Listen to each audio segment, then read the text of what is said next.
యేసు క్రీస్తు యొక్క రక్తంతో కడగబడిన వారు ఈ భూలోకంలో ఆ శపితమైనటువంటి జీవితం నుంచి, పాపం నుంచి, అపవిత్రత నుంచి, అవిధేయత నుంచి ఎవరైతే యేసు క్రీస్తు యొక్క రక్తంతో కడగబడతారో వారు పరిశుద్ధులు. ఈ పరిశుద్ధులు మాత్రమే ఆ వివాహానికి ఏం చేయబడతారు? పిలువబడతారు. ఈ భూ సంబంధ వివాహము ఎంత ఘనమైనది జరగవచ్చు, కానీ వెళ్ళినా పర్వాలేదు, వెళ్ళకపోయినా పర్వాలేదు. కానీ ఆ పర సంబంధమైన వివాహానికి మనం వెళ్ళకపోతే గొప్ప శాపం మన మీద ఉంది. అదే యేసు క్రీస్తు వారి యొక్క గొర్రె పిల్ల యొక్క వివాహం.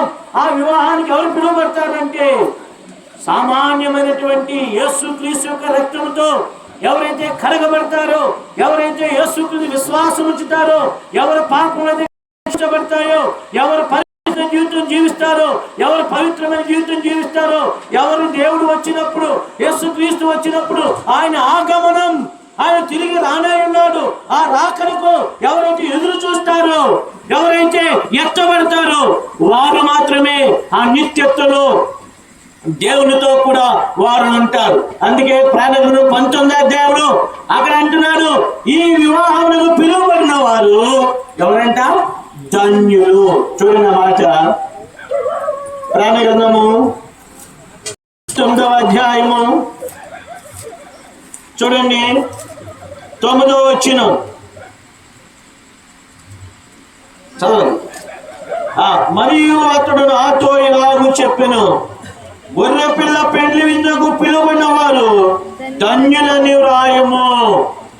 ఏ పిల్ల అండి ఇది? గొర్రె పిల్ల. ఎందుకు గొర్రె పిల్ల రాయబడింది? యేసు ప్రభువుని గొర్రె పిల్ల ఎందుకు చెప్పబడింది? ఆ మాట బాప్తిస్మమిచ్చి యోహాను సువార్తలో యేసుక్రీస్తు ప్రభువుని గురించి ఏమన్నాడంటే, లోక పాపలను మోసుకొని పోవు దేవుని గొర్రె పిల్ల. ఎందుకని? యేసుక్రీస్తు ప్రభువుని చూచి బాప్తిస్మమిచ్చి యోహాను ఏమనంటే, ఇదిగో లోక పాపలను మోసుకొని పోవు దేవుని గొర్రె పిల్ల. ఈ దేవుని ఇదిగో అని ఎందుకన్నాడు? పాత నిబంధనలో మీరు నన్ను చూడాలి వాక్యం. పాత నిబంధనలో అబ్రహాము ఇస్సాకును తీసుకుని మోరియా పర్వతానికి ఆ యొక్క బలిపీఠము కట్టడానికి, బలి అర్పించడానికి తీసుకుని వెళ్తూ ఉన్నారు. తీసుకుని వెళ్తున్న సమయంలో ఇస్సాకు వీపు మీద ఏమున్నాయి? కట్టెలు ఉన్నాయి.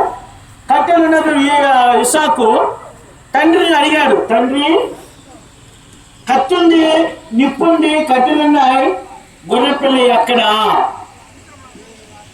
అప్పుడు అబ్రహాం చెప్పాడు, నా కుమారుడు దేవుడే చూసుకుంటాడు అన్నాడు. యెహోవా ఈరే అన్నాడు. కాబట్టి పాత నిబంధన అంతా కూడా గొర్రెపిల్ల ఎక్కడా, గొర్రెపిల్ల ఎక్కడా అనే మాట వినబడుతుంది. ఎవరు కూడా అబ్రహామే చెప్పలేకపోయారు, గొర్రెపిల్ల అని ఎవరో చెప్పలేకపోయారు. అయితే యేసు క్రీస్తు ప్రభువారిని బాప్తిస్మమిచ్చి యోహాను వద్దకు వచ్చినప్పుడు ఈ యొక్క బాప్తిస్మమిచ్చి యోహాను కళ్ళు తెరబడ్డాయి కనుక బాప్తిస్మమిచ్చి యోహాను ఏమన్నాడంటే, యేసు క్రీస్తు వారిని చూచి ఇదిగో లోక పాపలు మోసుకొని పోవు దేవుని గొర్రె పిల్ల. కాబట్టి యేసు క్రీస్తు ప్రభువారు ఈ లోకంలో గొర్రె పిల్లగా వచ్చారు. అంటే గొర్రె సామాన్యమైనది, అంతేకాదు నిష్కపటమైనది. కాబట్టి అందుకనే యేసుక్రీస్తు వారు పరిశుద్ధుడిగా ఈ లోకానికి వచ్చారు, పవిత్రుడిగా ఈ లోకంలో వచ్చారు. అందుకే యేసుక్రీస్తు వారి గురించి సాక్ష్యం ఇవ్వబడ్డారు. ఈ మనుషుల్లో ఏ నేరము కూడా లేదు. యేసుక్రీస్తు వారు అసమానుడు. ఆయన సామాన్యమైనటువంటి వాడు కాదు, అందరిలాంటి వాడు కాదు. అందుకే బైబిల్ చెప్తుంది, ఆయన పవిత్రుడు, నిర్దోషి, కల్మషం లేని వాడు, పాపుల్లో చేరక ఎక్కడున్నాడండి? ప్రత్యేకంగా ఉన్నటువంటి దేవుడు, పరిశుద్ధమైనటువంటి దేవుడు, పవిత్రుడైనటువంటి దేవుడు. ఆ పరిశుద్ధుడైన దేవుడు సర్వలోక మానవాల పాప పరిహారార్థమై మానవాళి పాపాన్ని విమోచించడానికి, పాపాన్ని నాశనం చేయడానికి, పాపానికి వినాశనం చేయడానికి యేసుక్రీస్తు ప్రభువారు ఈ భూమి మీదకి దిగి వచ్చి ఉన్నారు. కాబట్టి యేసుక్రీస్తు ప్రభువారు రక్తము చిందించిన కారణాన, అందుకే బైబిల్ ఏం చెప్తుంది తెలుసా? రక్తము లేకుండా పాపం తీసివేయట అసాధ్యం. ఏంటంటే చాలా మంది అంటారు, నా స్నేహితులు అనేవాడు, క్రైస్తవులు నోరిపితే పాపం పాపం పాపం అంటారు ఏంట్రా అంటారు. చూడండి, సమస్తమైన మానవాళి ఎక్కడికి వెళ్ళినా సరే, ఏ మతంలోనైనా ఏ గ్రంథంలోనైనా చూస్తే జన్మ పాపము కర్మ పాపం మానవుడికి ఉన్నది. జన్మ పాపము ఈ కర్మ పాపం అనేది మానవుని పాపిగా చేసే, ఈ జన్మ పాపము కర్మ పాపంతో ఉన్నటువంటి మానవుడు, రక్త మాంసం ఉన్నటువంటి మానవుడు దేవుని యొద్దకు చేరలేడు. కాబట్టి పాపము, అందుకే అపోస్తలుడైన పౌలు సైతము ఏమన్నాడంటే, అయ్యో నేనెంతో దౌర్భాగ్యుడను, నేనెంతో దౌర్భాగ్యుడు అన్నాడు. కాబట్టి ఎందుకు, ఇట్టి మరణమునకు లోనగు శరీరము నుండి నన్ను ఎవడు విడిపించును? నేను చాలాసార్లు చెప్తా ఉంటా, నేను మిషనరీ స్కూల్లో చదువుకున్నాను. విశాఖపట్నం దగ్గర, నర్సీపట్నం దగ్గర పెద్ద బొడ్డపల్లి అని మిషనరీ స్కూల్, ఆర్సిఎం స్కూల్లో చదివా.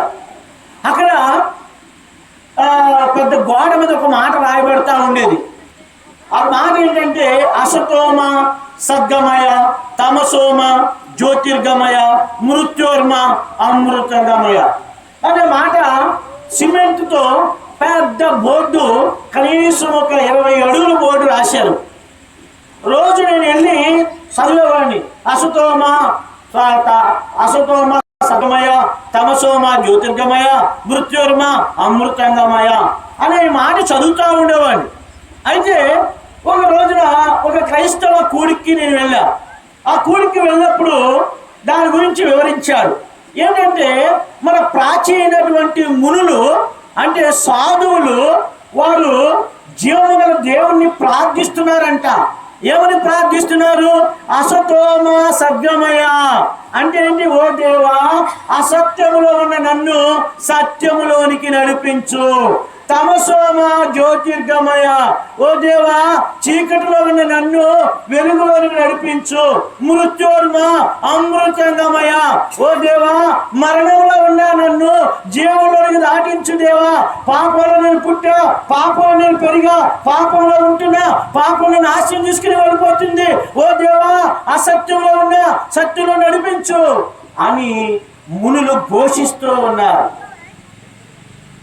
మునులు ఏం చేస్తుంటే ప్రార్థిస్తున్నారు, జీవములో దేవుని వైపు తిరిగి ప్రార్థిస్తున్నారు. అందుకే అప్పుడు యేసు ప్రభువు యోహాను సువార్త 14వ అధ్యాయంలో ఏమన్నాడు? నేనే మార్గమును, నేనే సత్యమును, నేనే జీవమునై ఉన్నాను. నాలో వెలుగుంది, నాలో జీవం ఉంది. నా యందు విశ్వాసం ఉంచువాడు మరణములో నుండి జీవంలోనికి దాటుతాడు. కాబట్టి ఇలాంటి జీవములు దేవుని యొద్దకు తబిత ఎర్రయ్య వచ్చారు. ఇలాంటి జీవము గల దేవుణ్ణి వారు ఆశ్రయించారు. ఇలాంటి జీవము గల దేవుణ్ణి వారు వెతికారు. కాబట్టి ఇలాంటి జీవము గల దేవుణ్ణి వారు కనుగొన్నారు. అప్పటి నుంచి దేవుడు వారిని ఆశీర్వదించడం ప్రారంభించారు. కాబట్టి రాత్రి నా ప్రియమైన సోదరి సోదరులారా, ఇంకా నువ్వు పాపంలో ఉంటే, ఇంకా నీ జన్మ పాపం కర్మ పాపంలో ఉంటే, ప్రేమ గల దేవుడు, కనికరం గల దేవుడు, కృపగల దేవుడు చాచి 2 హస్తాలతో నేను పిలుస్తా ఉన్నాడు. ప్రాణం పెట్టిన యేసుక్రీస్తు ప్రభువును చూడు. ఈ భూమి మీద యేసుక్రీస్తు లాగా ప్రేమించేవారు ఎవరు కూడా లేరు. నీ తండ్రి కావచ్చు, నీ తల్లి కావచ్చు, నీ బంధువులు కావచ్చు, ఎవరు కూడా నిన్నేం చేయరు? ప్రేమించరు. కాబట్టి ఒక్క యేసుక్రీస్తు ప్రభువారే ప్రేమిస్తారు. అలాంటి ప్రేమ గల దేవుడుకు తబిత కుటుంబం వచ్చేది. నేను వచ్చిన తర్వాత తబితకు పెళ్ళయింది. కాబట్టి నేను వచ్చిన తర్వాతే రూతు పుట్టింది కదా. నేనే పేరు పెట్టాను. నీకే పేరు నేను పెట్టినా, నువ్వు పెట్టుకున్నావా? కాబట్టి నాకు అక్కడ పాత ఊరు నుంచి అక్కడ కూడిక పెట్టేవాళ్ళం ప్రతి వారం. అక్కడ నుంచి ఈ గృహంలో దీపం పెట్టినటువంటి ఇక్కడ చిన్న దీపం ఉండేది, కరెంట్ వచ్చింది కానీ. కాబట్టి ఆమె దేవునికి ఆశ్రయించింది. ఆమె సమస్యల్లో, ఆమె ఇబ్బందులు, ఆమె ఇరుకులో ఎప్పుడు కూడా దేవుడిని విడిచిపెట్టలేదు. కాబట్టి దేవుడు ఆమెను ఆస్వాదించాడు. కాబట్టి రూతునిచ్చాడు. కాబట్టి ఆ రూతుని సమయం వచ్చింది, ఏమండి వివాహము అయ్యింది. ఎవరిని? యోహానుతో వివాహమైంది. రైట్. వివాహం అవుట మంచిది, కానీ ఆ వివాహ వ్యవస్థను కొనసాగించడం ఇంకా మంచిది. ఇక్కడ నేను చెప్పబోయే వర్తమానం ఏంటంటే, వివాహం కొరకే చాలా ప్రయాసపడి అంటారు, చాలా ఖర్చు పెడతారు, కానీ కొన్ని వివాహాలు మధ్యలోనే ఆగిపోతాయి. కానీ ఈ క్రైస్తవ వివాహము మధ్యలో ఆగిపోవాలని దేవుడు కోరట్లా. ఈ క్రైస్తవ వివాహము ఎప్పటి వరకు కొనసాగించాలి? యోహాను యేసు ప్రభు రాకడా మన ప్రాణం పోకడా. ఏంటి? యేసు ప్రభు వచ్చేంత వరకు కూడా వచ్చే ఒకవేళ 100 సంవత్సరాలు రాలేదనుకో, మనం వెళ్ళేంత వరకు కూడా ఒక్క భార్యతోనే, ఒక్క భర్తతోనే ప్రజలు ఏం చేయాలి? మనము గడపాలి. కాబట్టి అది లోకంలోకి చెల్లుద్ది, ఎన్ని భార్యలను చేసుకోవచ్చు. కానీ బహుభార్యత్వము శాపగ్రస్తమైంది. జాగ్రత్తగా గమనించండి.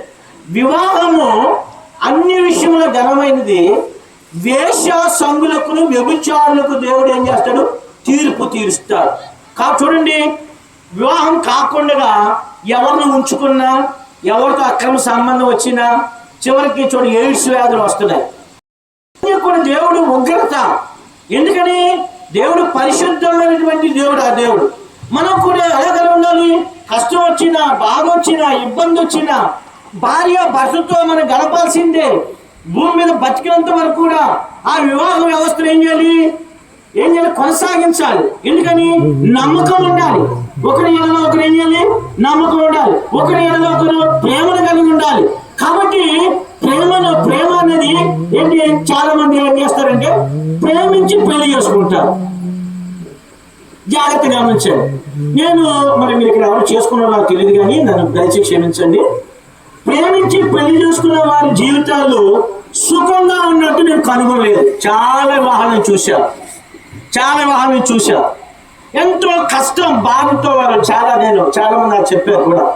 కాబట్టి అయితే ఇస్సాకు జీవితం మనం చూస్తే, ఇస్సాకు యాకోబు ప్రేమించి పెళ్లి చేసుకున్నాడు. రాగేలు ఉందా? లేదు. ఇస్సాకు ఎప్పుడు ప్రేమించాడు? ఏ వివాహం లేదు. ప్రేమించి పెళ్లి చేసుకున్నాడా? పెళ్లి చేసుకుని ప్రేమించాడా? ప్రేమించి పెళ్లి చేసుకున్నాడా? ఏం నువ్వు చెప్పలే. అది ఏంటి? పెళ్లి చేసుకున్న తర్వాత అంటే ఇప్పుడు నువ్వేం చేయాలి? ఋతుని అది ఏం చేయాలి?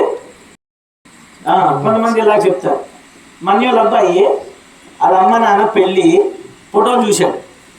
చూసి చాలా చిన్నవాడు, ఆడు 1వ తరగతి 2వ తరగతి చదువుతున్నాడు.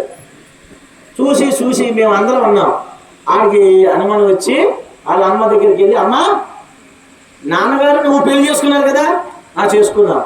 అందరు పిలిచావా? పిలిచావు. మరి నన్ను ఎందుకు పిలవలేదు నువ్వు అన్నాడు. చూడండి అంత అన్నమాట. కాబట్టి భార్య భర్త ఒకరినొకరు ఏం చేయాలి? ప్రేమించాలి. చూడండి ఇక్కడ మన మాటలు చదివాం. చూడండి, 1 కొరింథీ పత్రిక 7వ అధ్యాయము 2వ వచనంలో సొంత భార్య సొంత భర్త వారు ధర్మాలు జరపాలి. జాగ్రత్తగా గమనించారు. కుటుంబానికి ఇప్పుడు మీరిద్దరు జతపరిచారు, దేవుడు జతపరిచారు.